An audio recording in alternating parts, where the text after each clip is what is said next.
Tim Burton is an odd fellow whose inspiration from German Expressionism is visible throughout the entirety of his filmography due to a long childhood being considered an oddball. There's always a strong sense of categorization. This guy's good at sports, this guy's, and this guy is weird. Much of the themes of his films, as with many other filmmakers, are taken from his past to constantly create a separating society which uses the German Expressionist style not only artistically, but as a writing tool.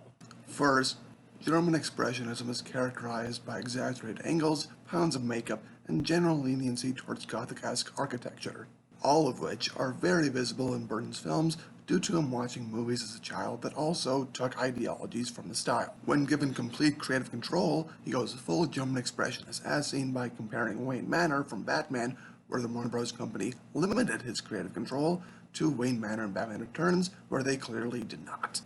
So, when looking at his body of work, these elements are incorporated plot-wise in the sense that it juxtaposes the clear outsider from the rest of the regular world, due to the main characters being a reflection of Tim Burton himself. Characters in the films I've done, basically, it's the way I felt growing up.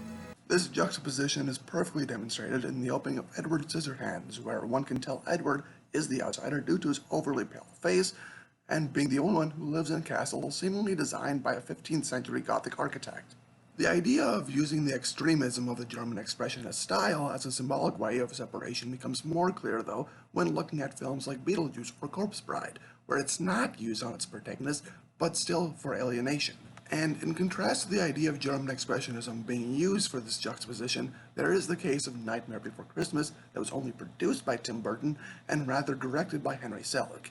In this film, there are two clear distinct worlds, one representing Halloween and the other Christmas, but the contrasting imagery exists only to give each one its own aesthetic, rather than some further narrative purpose. On the other hand, Corpse Bride, with a similar idea of two realms of different aesthetics, still uses the artistic elements to capitalize an outsider's social role, in this case the corpse bride herself, who, to the regular bystander, is thought of as a haunting spirit unfit for this world. This contrasting of worlds through German Expressionism can be understood through his notably different style of drawing he had from his peers growing up. Like this, I'm supposed to draw like cute Disney characters. I can't do it. It should also be mentioned that in his claymation films, with the advantage of being able to mold the film's complete worlds to his liking, including the likes of a person's body, the German Expressionist inspiration becomes ever so more apparent, with the exaggerated and disproportionate body parts that create a truly dreamlike world.